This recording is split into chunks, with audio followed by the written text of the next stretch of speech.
El día de hoy comenzamos la tercera arma espiritual dentro de lo que consignamos, dentro de las 5 que consignamos en relación a la iglesia, a nuestra iglesia. Lo primero que hicimos fue tratar lo que es nuestra declaración de principios que se encuentra allá y que tiene esos 5 puntos que son fundamentales para entender nuestra posición doctrinal, o mejor dicho, para de alguna manera resumir o resumidamente definir nuestra posición doctrinal. Después vimos lo que es el estudio de la palabra como primera arma espiritual, largamente. Después la oración, también con una extensión bastante razonable para un tema tan grande. Y hoy día comenzamos la adoración.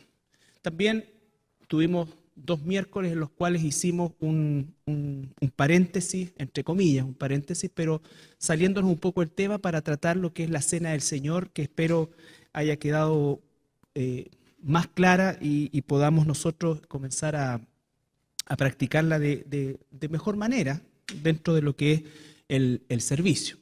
De hecho, yo mismo como pastor estaba haciendo algo que obviamente no es malo bajo ningún punto de vista, pero al hacer hoy día la Cena del Señor como el memorial que es de manera individual y exclusivo, por cierto que le estamos dando un mayor énfasis a este memorial, que toda la iglesia estamos llamados, ¿no es cierto?, a celebrar.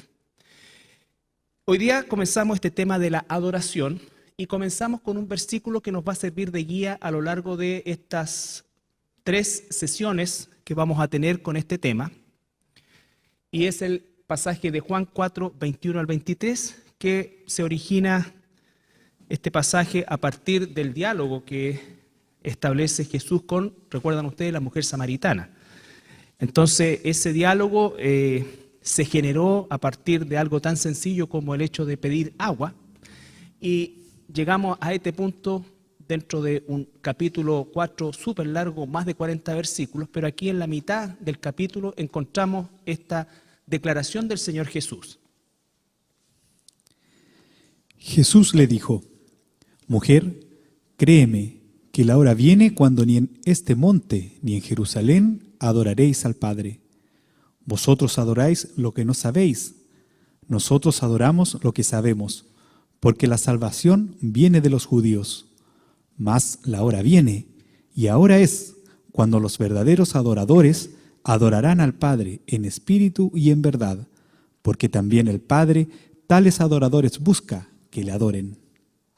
Bien, entonces la discusión se produce principalmente, o de hecho se produce por el lugar físico de la adoración. Los judíos dicen en Jerusalén que como lugar oficialmente en aquel entonces donde está, en el contexto en que está escrito el pasaje, era el lugar de adoración, ¿no es cierto? Y los samaritanos en el monte Gerizim, que se encuentra en el centro de la Galilea, ellos habían establecido ese lugar a raíz o por razón de que los judíos ortodoxos nunca permitieron el acceso de los samaritanos al templo. Por lo tanto, los samaritanos, teniendo sangre israelita, no tenían digamos, la oportunidad de hacerlo en el templo. Entonces ellos establecieron un lugar que les era propio. De hecho, establecieron también una especie de sacerdocio samaritano, que hasta el día de hoy existe, ¿ya? Entonces, pero Jesús les dice: mira, mujer, va a llegar el día, que no es ahora, porque Jesús estaba bajo la ley, ¿no es cierto? Y él igual adoraba en Jerusalén y tenía su centro de adoración en el templo, pero dice: va a llegar la hora en que ni en este lugar ni en ningún otro lugar, sino que los verdaderos adoradores lo van a hacer en 2 cosas que no las vamos a ver hoy: espíritu y verdad, ¿ya? Entonces, ese es nuestro texto guía principalmente.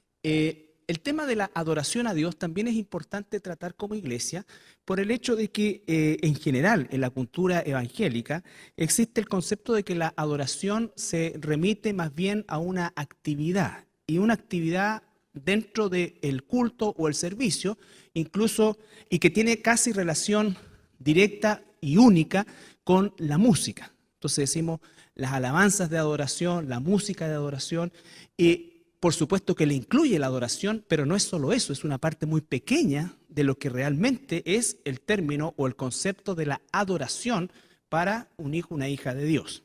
¿Ya? Lo primero que vamos a hacer va a ser definir la palabra, tanto en el Antiguo como en el Nuevo Testamento. No vamos a ver hoy día tanto la práctica de la adoración como tener clara la definición de lo que es la adoración y más o menos lo que abarca esto, que es un tema, al igual que todos los que hemos tratado, sumamente amplio, y que lo que tratamos de hacer es establecer algunos puntos sobre los cuales cada uno de nosotros puede y debiera, ¿no es cierto?, también profundizarlos. Pero básicamente la palabra adoración, y aquí vamos a encontrar también aspectos idiomáticos y culturales que son muy importantes de reconocer a la hora de estudiar la Biblia y de encontrarnos con los pasajes, en este caso de la adoración. La adoración, como palabra propiamente tal, dice que se encuentra cercano a los 170 veces en el Antiguo Testamento, como palabra adoración. Hay sinónimos, pero esos sinónimos más bien son lejanos relacionados con el tema de la adoración, no son como sinónimos exactos, pero la palabra adoración aparece 170 veces en la Escritura. Y es la palabra que predomina, de esas 170 veces, predomina pero ampliamente la palabra sajá, que significa postrarse, inclinarse, es decir, tiene una acción física que demuestra una reverencia, pero no está circunscrito solamente a eso, sino que implica también que hay un sometimiento total a la persona a la cual se reverencia, ¿ya? A la persona a la cual se reverencia. Por eso es que en el Antiguo Testamento está aplicado en primer lugar a Dios y después a los reyes. A los reyes. Nosotros no tenemos una economía de gobierno de reyes, ¿no es cierto? O monarcas, aunque sí aparecen las dinastías y los... no es nada. Por lo tanto, no tenemos nosotros esa concepción. Pero cuando hablamos en el Antiguo Testamento, estamos hablando obviamente y predominantemente de gobiernos monárquicos que tanto en la nación de Israel como en las naciones aledañas.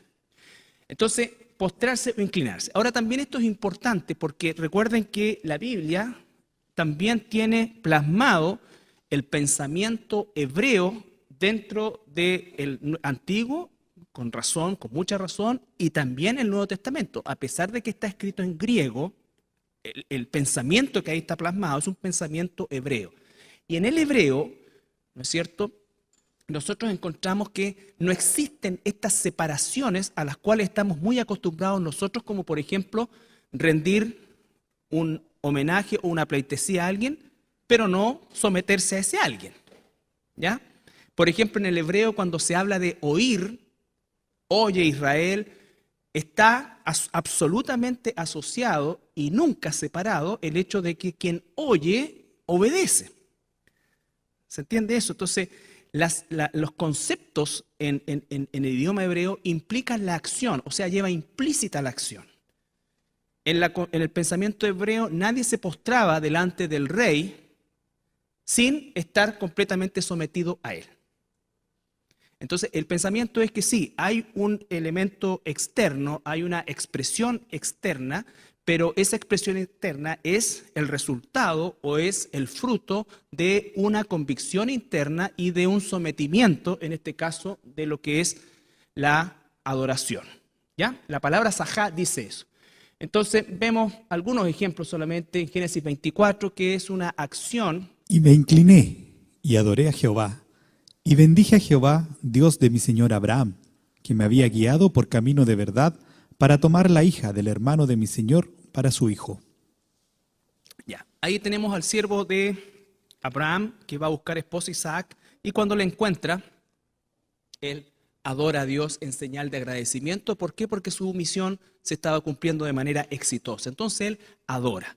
También 1 Samuel 15:25, hay muchos pasajes, muchos. Solamente vamos a ver estos dos. 1 Samuel 15:25. Y vuelve conmigo para que adore a Jehová. Ya, ese que es un pasaje cortito dentro de un gran contexto.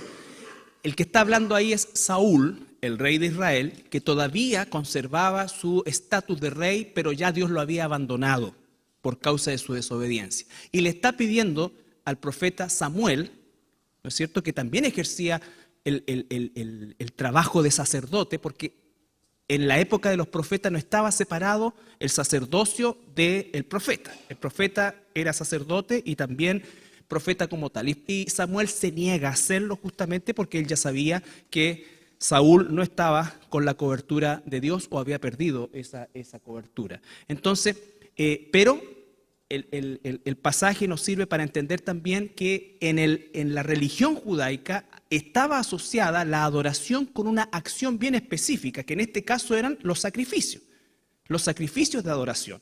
Cuando Dios estableció los sacrificios como parte de la adoración, de la expiación y de todo lo que nosotros hemos aprendido acerca del sacrificio, nunca era el pensamiento de Dios y el pensamiento de la religión original que estuviera disociada de un corazón arrepentido y un corazón sometido.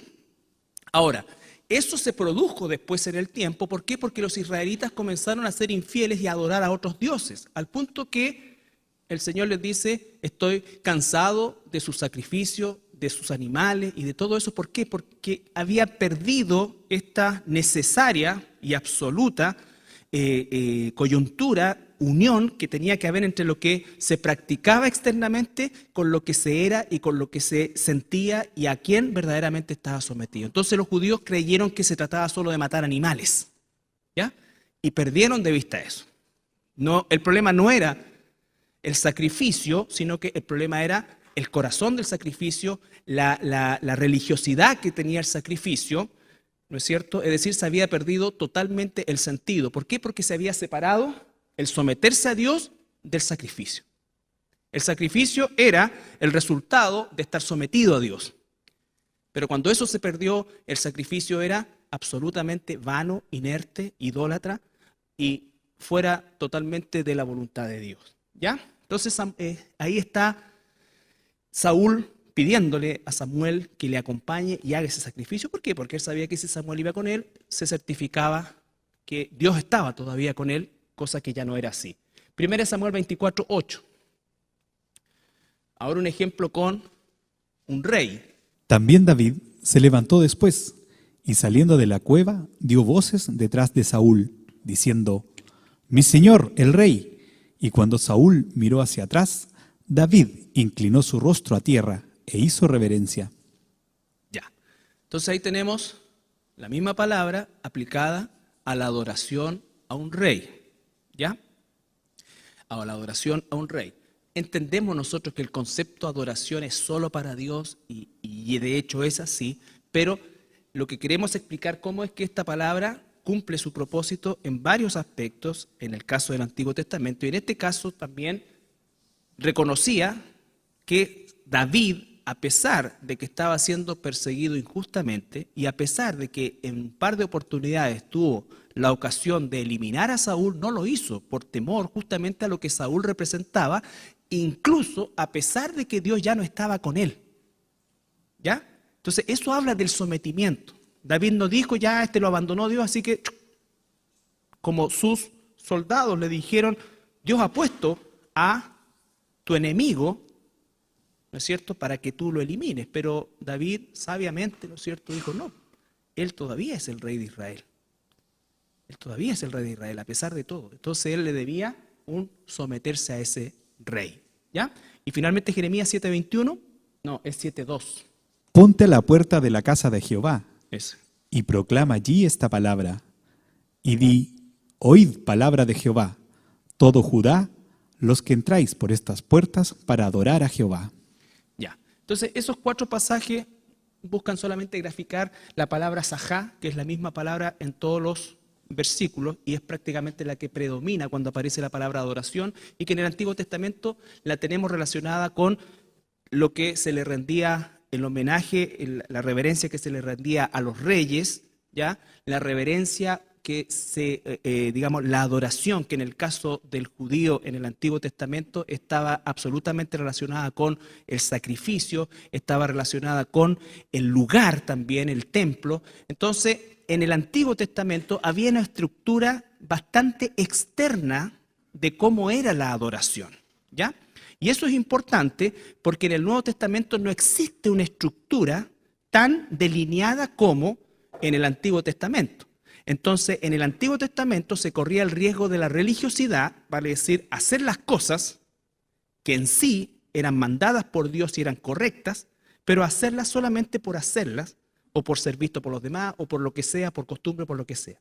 Pero en el Nuevo Testamento, al no haber una estructura, podemos caer en el otro extremo, en la falta, ¿no es cierto?, de respeto, por llamarlo de alguna manera, a ese mismo concepto de la adoración.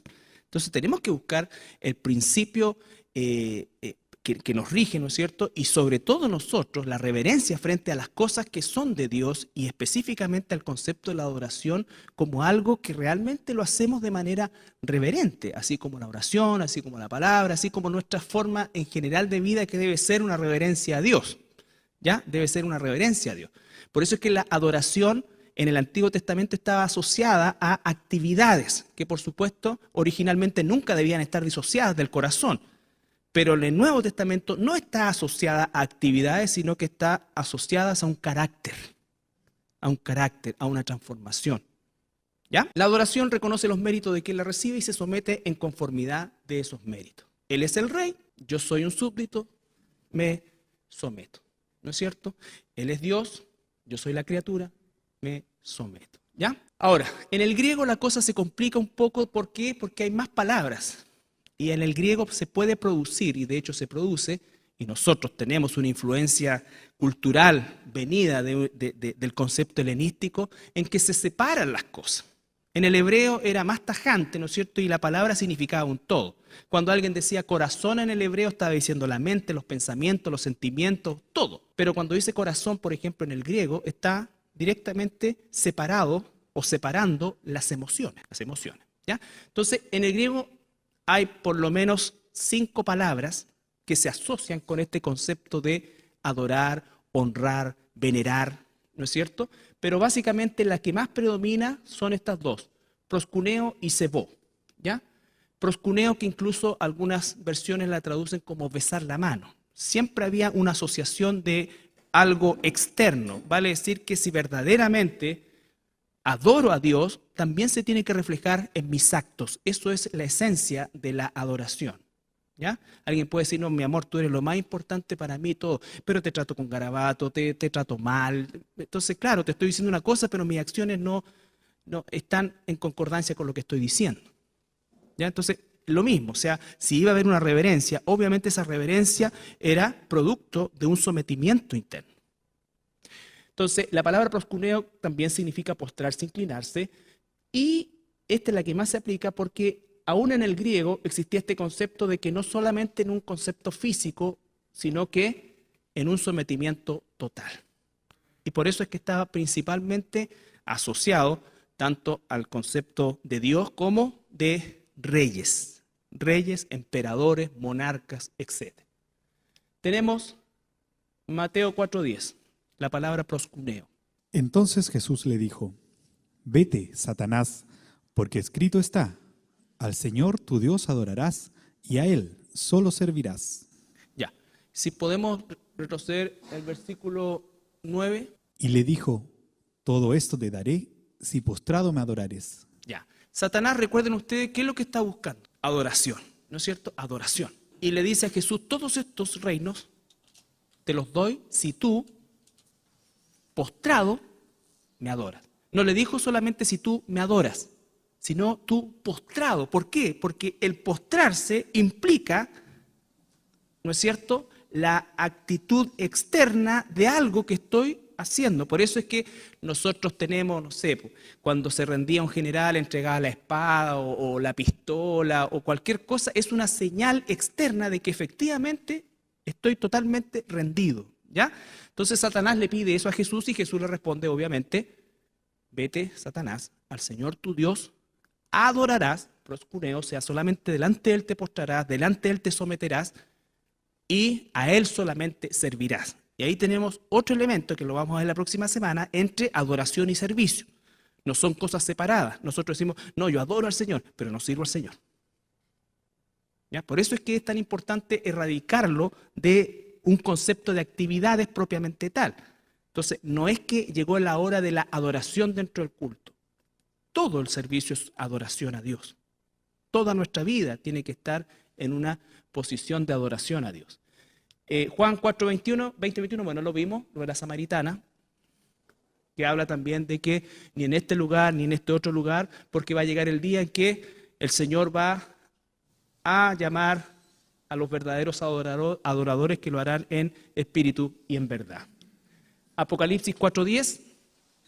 Los 24 ancianos se postran delante del que está sentado en el trono y adoran al que vive por los siglos de los siglos, y echan sus coronas delante del trono, diciendo: Señor, digno eres de recibir la gloria y la honra y el poder, porque tú creaste todas las cosas, y por tu voluntad existen y fueron creadas. Entonces estos 24 ancianos hacen dos cosas. Por un lado se postran, adoran. ¿Y cuál es la acción? Sus coronas delante de él. O sea, hay un despojo total, un someterse totalmente a él. ¿No es cierto? Entonces, siempre la adoración va el gesto, postrarse todo en este caso y entregar gustosamente la corona. ¿No es cierto? No es una cuestión así que, ay, me voy a quedar con una perlita. No, todo para el Señor. Por eso es que no la recibimos en esta vida. Si la recibimos en esta vida, nosotros desarmamos la corona, la vendemos por parte. La otra palabra, sebo, ¿ya? Que es honrar. Es un término más bajo, por decirlo de alguna manera, pero que también se aplica a homenajear, reverenciar a Dios. Por supuesto que si adoramos a Dios también lo honraremos. Está dentro del concepto. Mateo 15:9. Pues en vano me honran, enseñando como doctrinas mandamientos de hombres. Ya. Entonces ahí está hablando de que los fariseos le estaban dando una honra vana, una honra inválida, una honra falsa. ¿Por qué? Porque de labios estaban diciendo, o sea, estaban haciendo el gesto externo, pero internamente estaban haciendo algo totalmente distinto y de hecho lo habían establecido en una legalización totalmente fuera de la legalización o del sistema legal que Dios había instituido. ¿Ya? Entonces ahí tenemos un ejemplo típico de alguien que dice, adoro, aquí el Señor es mi de esto, pero no hace caso a Dios y hace caso a su propio programa o a su propia forma de pensar. Bueno, después Hechos también nos va hablando más o menos de lo mismo, pero estas dos palabras son las que predominan en el idioma griego. ¿Ya? Entonces, una vez que tenemos claro por lo menos las palabras, ¿no es cierto?, y qué significan y más o menos los contextos en que se aplican, nosotros ahora ya definimos la adoración en términos más específicos relacionados con Dios, por supuesto, que es lo que nos interesa. ¿Ya? Y lo primero que nosotros tenemos que considerar, recordar cada día, es que cuando nosotros vamos a hablar de adoración, tenemos que recordar quién es Dios y quiénes somos nosotros. Porque una de las cosas que se ha introducido en la iglesia contemporánea, ¿no es cierto?, y sobre todo en las últimas décadas, es esta visión de un Dios o de un Jesús buena onda, y no estoy diciendo que sea mala onda, pero vuelvo al punto, como no hay una estructura propiamente tal, entonces la laxitud con que esto se hace muchas veces cae verdaderamente en una situación de falta de respeto, falta de honra, falta de actitud de reverencia hacia Dios. No se está pidiendo un ritual, no es eso, pero se está pidiendo efectivamente que nosotros podamos no solamente declarar que amamos a Dios, sino que también nuestra vida tenga un corazón reverente a Él. Y la reverencia implica muchas veces, ¿no es cierto?, actitudes que tienen que ser distintas a las que se practican. Entonces, Dios es como el gran amigo y que lo es, ¿no es cierto?, no de todos, de los suyos, pero lo es, ¿ya? Y nosotros tenemos que, ¿por qué? Porque nuestra adoración debiera ser aún mucho más reverente por el hecho de que nosotros no estamos viviendo la figura del Antiguo Testamento, sino que estamos viviendo la consumación de esa figura y estamos viviendo, por decirlo de alguna manera, la realidad de las cosas. Los profetas que escribieron el Antiguo Testamento dice que inquirieron cómo es que iba a ser todo esto de los cuales ellos estaban escribiendo y trataban de ver, pero se les dijo que no era para ellos, sino para nosotros. Entonces somos una generación a la cual se le ha corrido un velo y podemos conocer y ver todo aquello de lo cual los profetas recibieron información, pero no recibieron revelación. ¿Ya? Entonces, nosotros como verdaderos adoradores tenemos que colocar a Dios en el sitial que debe tener siempre. ¿Ya? Dios no es algo importante en mi vida. Dios es lo más importante en mi vida. Yo le pertenezco a Él. Estoy totalmente sometido a Él. Soy pecador. Mi sometimiento no es perfecto. Por eso Pablo decía, estoy permanentemente en esa lucha. Pero al igual que la reverencia, ¿no es cierto?, reflejaba un comportamiento externo de un sometimiento y una lucha por someterse, porque obviamente no es que todas las veces al rey, mi rey o señor o rey vive para siempre, como le decían, obviamente tienen que haber sentido muchas veces rabia contra el rey y una serie de cosas, pero su actitud era de obediencia a pesar de eso, ¿no es cierto? Por lo demás, porque si más encima le decía algo al rey, el rey, cabeza rueda. Existía esa. Lo mismo Dios. Israel fue infiel, profeta, lo mataron. Después, 75.000 cortados de un solo zuácate. Entonces nosotros decimos, claro, gracias a Dios que no. Sí, pero recordemos que en la iglesia también hubo al principio disciplina de ese tipo, Ananías, Zafira y otros que quisieron, ¿no es cierto?, engañar, entre comillas, a Dios y que fueron también disciplinados de manera severa, lo que leímos en Corinto la semana pasada. Por lo tanto, no debo perder ese foco y transformar la relación con Dios en una cosa como muy light, ¿ya? Como algo muy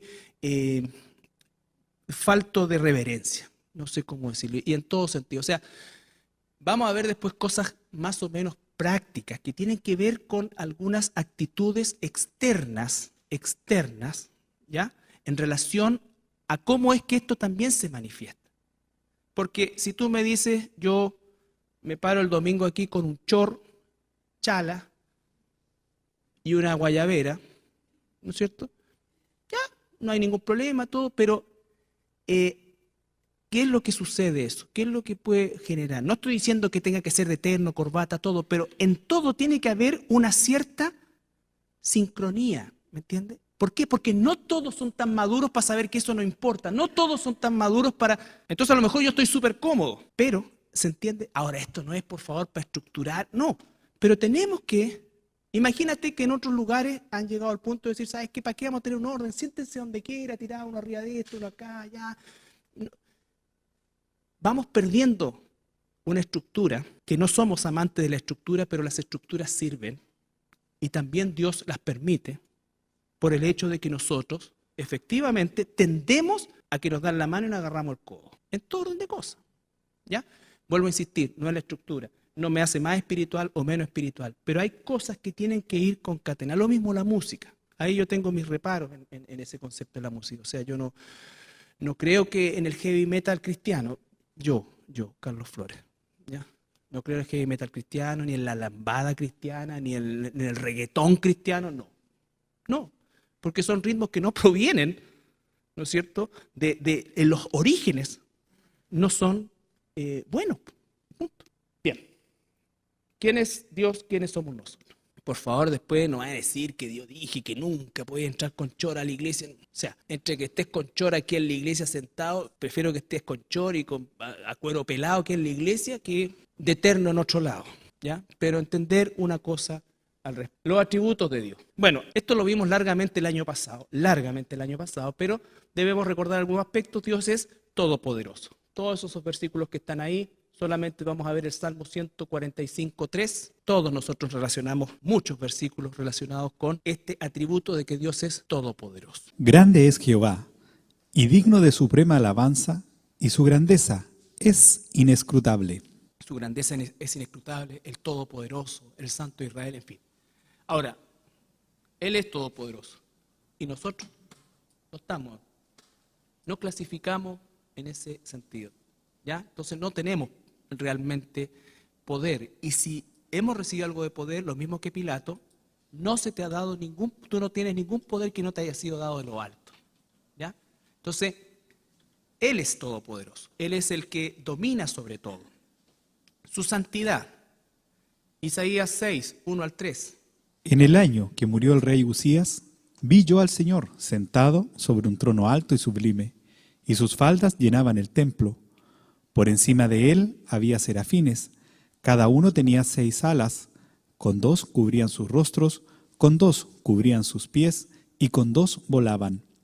Y el uno al otro daba voces, diciendo: Santo, Santo, Santo, Jehová de los ejércitos, toda la tierra está llena de su gloria.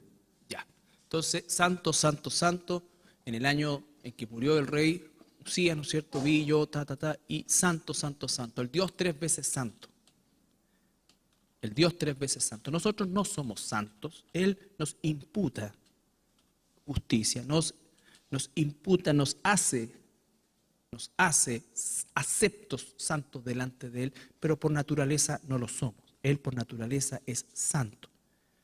Por eso es que la semana pasada veíamos en el tema de la Cena del Señor, nadie es digno de tomarla, nadie. Nosotros somos capacitados para hacerla por causa de la gracia de Dios. No se olviden que en Apocalipsis, cuando el ángel tiene el rollo en la mano y dice: ¿quién es digno de abrir este rollo? Y ya pasó la iglesia, entonces, ni arriba, ni abajo, en ninguna parte se encontró nadie digno, a pesar de que ya habían millones de salvos en el cielo, incluida la iglesia. Pero aún ahí nadie es digno. Lo mismo esto, o sea, nosotros se nos imputa la capacidad de estar, que no tenemos, estar delante de un Dios 3 veces santo. Por lo tanto, nosotros, obviamente, frente a esa santidad, no calificamos, para nada, para nada. Entonces estamos viendo quién es Dios, quiénes somos nosotros, y también tendremos que ver más adelante en qué nos ha convertido el Señor y qué está haciendo el Señor en nosotros. Su misericordia. Es un Dios todopoderoso, es un Dios santo, santo, santo, pero también es un Dios que extiende misericordia. Y cuando extiende misericordia, estamos hablando de que Él no lo hace sobre la base de la concesión, lo hace sobre la base de la justificación. En este mundo, el mundo de aquellos que rechazan a Dios puede gozar, entre comillas, si se puede llamar de esa manera, de la misericordia general de Dios por causa de ¿quién? De nosotros. Él dice que soporta los vasos de perdición por causa de los vasos que Él determinó para salvación. Pero el foco de su misericordia son los vasos de misericordia. Entonces, en Salmo 103, 8, su misericordia. Cuando dice la palabra su misericordia es para siempre, ¿a quién se le aplica esa misericordia? A sus hijos, a los que Él ha llamado, a los que Él ha predestinado, porque su misericordia es para siempre. Porque en un momento determinado los que no alcancen salvación van a ser condenados. Por eso es que la salvación no se trata de justicia, porque si fuera por justicia, nadie merece la salvación. Nadie merece la salvación. Por lo tanto, nosotros con mayor gratitud tenemos que predicar el Evangelio a toda criatura. Salmo 103:8. Misericordioso y clemente es Jehová, lento para la ira y grande en misericordia. Grande en misericordia. Miqueas 7:18. ¿Qué Dios como tú, que perdona la maldad y olvida el pecado del remanente de su heredad? No retuvo para siempre su enojo, porque se deleita en misericordia. Ya. ¿A quién le dispensó misericordia? Al remanente, ¿no es cierto? Al remanente. No todo Israel, no todos los israelitas, mejor dicho, son salvos. De hecho, la gran cantidad de israelitas que han existido a lo largo de la historia de la humanidad están en el infierno.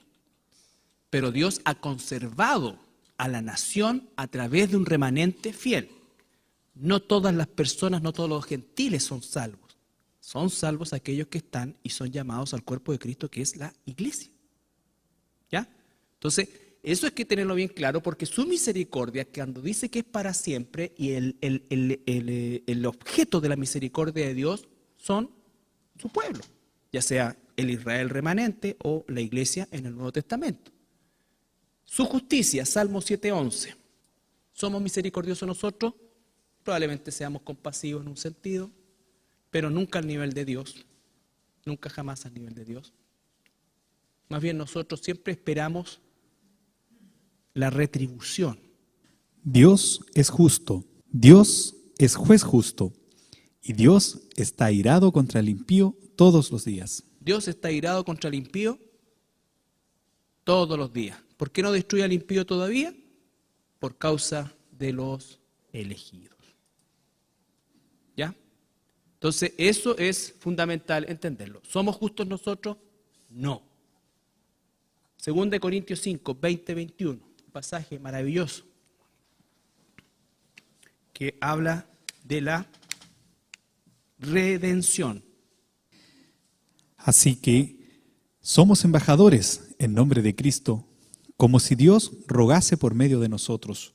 Os rogamos en nombre de Cristo, reconciliaos con Dios.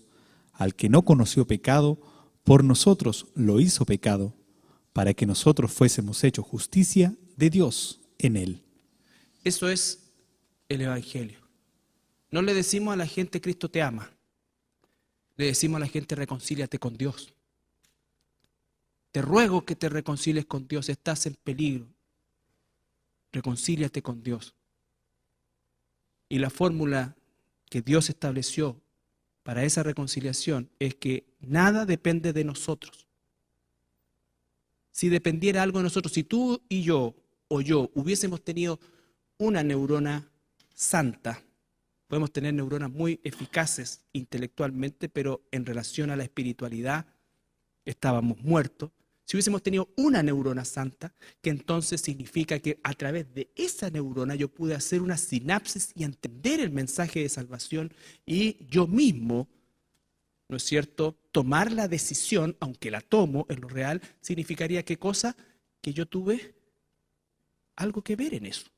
Y por lo tanto ya la gracia no es gracia, sino que lo que estamos viendo es obra.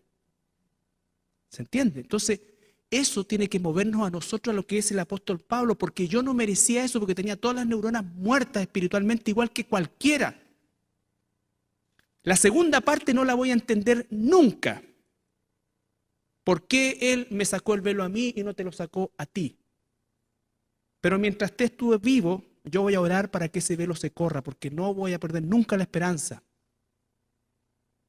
Y eso significa que nosotros predicamos a toda criatura. Pero nadie está capacitado para salvación, porque además, toda la gente que pregona eso, ¿sabes qué produce eso? También a la larga, orgullo. O sea, yo tenía una neurona, tú no. Es decir, algo bueno había en mí.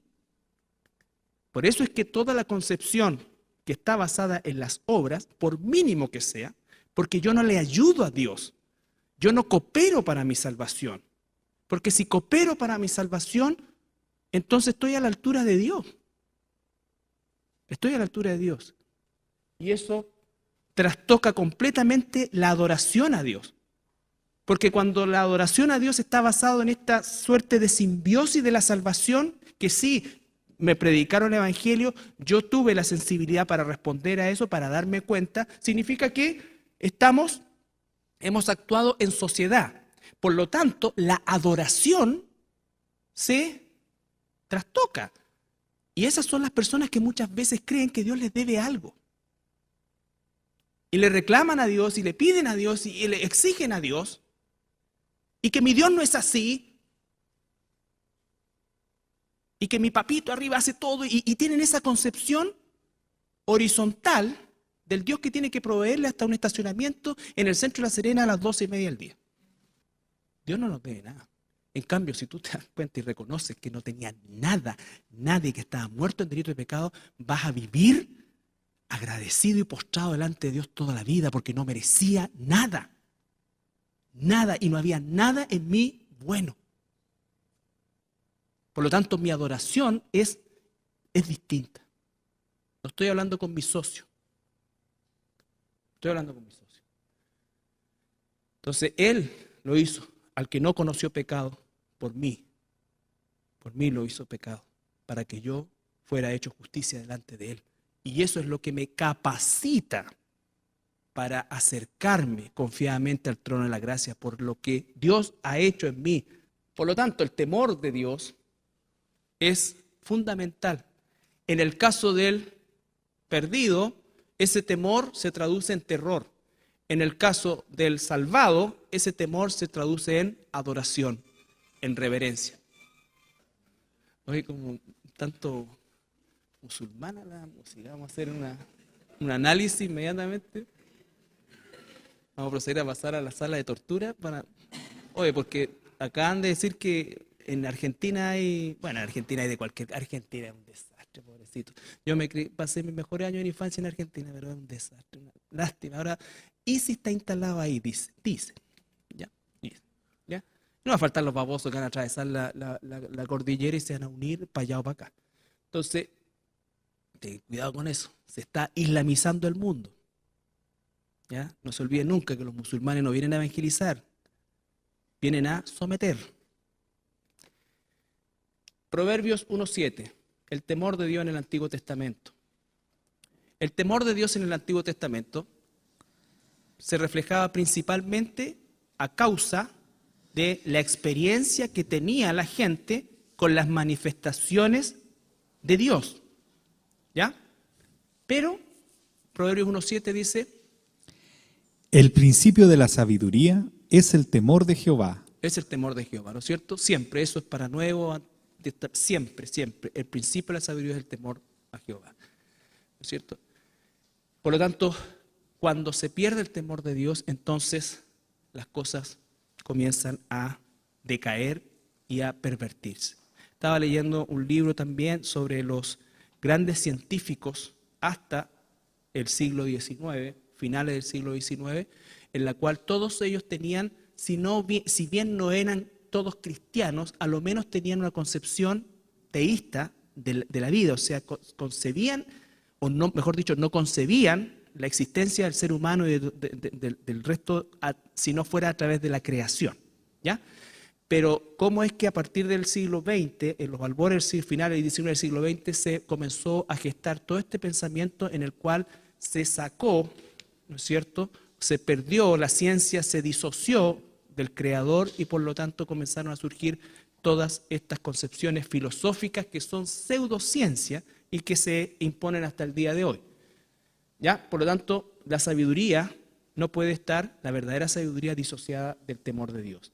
Bueno, en Éxodo 3:2-5 vemos el gesto de Moisés sacándose las sandalias y a petición del ángel de Jehová que le dice: estás en territorio santo, entonces, y hay un acto, una obediencia de reverencia.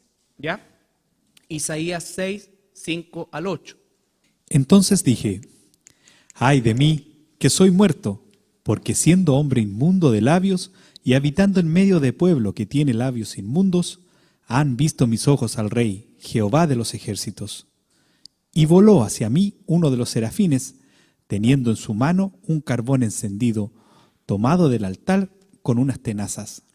Y tocando con él sobre mi boca, dijo: he aquí que esto tocó tus labios, y es quitada tu culpa y limpio tu pecado. Después oí la voz del Señor que decía: ¿a quién enviaré y quién irá por nosotros? Entonces respondí: yo, heme aquí, envíame a mí. Ya.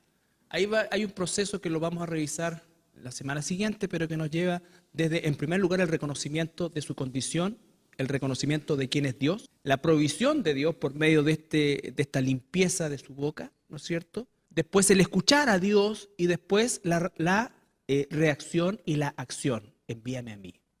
¿Ya? Entonces siempre adoración, reconocimiento de quién es Dios, mi pecaminosidad, la gracia de Dios, la provisión de Dios. Él no se acercó a sacar y él se limpió. No, porque no podía. ¿Ya? El temor de Dios en el Nuevo Testamento, con esto terminamos también. Y relacionado específicamente con el Señor Jesús, que nos habla de esta reverencia, de este reconocimiento de quién es Él. A pesar de que los discípulos estaban en un sentido velados, ¿no es cierto?, por causa de que el Espíritu Santo no moraba en ellos aún, pero a pesar de eso, ellos reconocían, ¿no es cierto?, la divinidad de Jesús, la superioridad de Jesús. Aquí hay algunas manifestaciones de carácter físico, podríamos decir nosotros, pero también están las manifestaciones de asombro, por ejemplo, cuando los guardias del templo van a tomar, por orden de los fariseos, tomar preso a Jesús y después se devuelven los guardias sin Jesús y los fariseos le dicen, bueno, ¿por qué no lo trajeron? Y la respuesta es que nunca ha hablado hombre así. La samaritana, cuando Jesús estuvo en Samaria, ¿no es cierto?, que se queda y los samaritanos reconocen que Él es el Mesías, le piden que se quede y Jesús se queda 2 días más ahí. ¿Ya? Eso habla de el reconocimiento de quién es Jesús. Por eso es que Jesús le decía, ¿por qué ustedes niegan quién soy cuando tienen todas estas evidencias? ¿Ya? Entonces Pedro, en Lucas 5:8, dice, Señor, apártate de mí porque soy hombre pecador. Dice que se postró delante del Señor Jesús, al darse cuenta de quién es Jesús. El apóstol Pablo en Hechos 9, cuando está su conversión, cuando ocurre su conversión, él llega a quedar ciego físicamente, pero al darse cuenta de quién es Jesús, él pregunta, ¿no? ¿Quién eres? Soy Jesús, lo reconoce y reconoce su condición. Entonces, ¿cuál es la respuesta de Pablo? Ya no voy a seguir mi agenda, sino que, Señor, ¿qué quieres que yo haga? Eso es reverencia, se sometió a el Señor Jesucristo. Los discípulos en la barca, cuando la barca se está anegando y Jesús está durmiendo y lo despiertan y Jesús le dice, ¿por qué tanto alboroto? ¿No es cierto? Y manda a las olas y al viento que se paren y los discípulos dicen, ¿quién es este que aún, ¿no es cierto?, la tormenta y los vientos le hacen caso? O sea, su poder sobre los fenómenos naturales, el temor de Dios. La multitud siempre expresaba temor en un sentido de terror, en un sentido de reverencia, en un sentido de adoración. Ninguna de estas cosas es para que nosotros digamos que todos los que sintieron ese temor o adoraron a Dios en ese sentido se convirtieron. No, simplemente el efecto Jesús en su medio. Va la viuda de Naín, que le había llovido sobre mojado, porque era viuda y se le había muerto el único hijo varón, por lo tanto no tenía forma de sobrevivencia. ¿Ya? Y Jesús se compadece, resucita al joven, ¿no es cierto? Y dice que la multitud adoró y tuvo temor. ¿Ya? Cuando Jesús expulsa a los demonios del Gadareno, cuando llega la gente del pueblo tiene temor y le piden a Jesús que por favor se vaya de su sector. ¿Ya?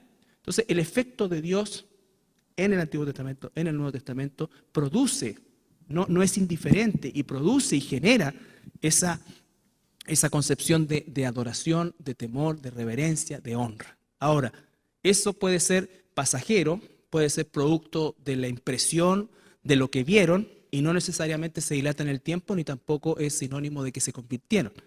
Pero en nosotros, que no hemos visto quizás nada de eso, mora el Espíritu Santo y eso es lo que nos impulsa día a día a adorar a Dios, ¿ya?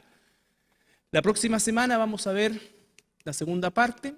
Hoy día era más que nada definir la palabra, el término, el concepto, verlo reflejado en parte en el Antiguo y el Nuevo Testamento y sobre todo establecer y recordar parte de los atributos de Dios para que nuestra adoración esté enfocada de la manera correcta.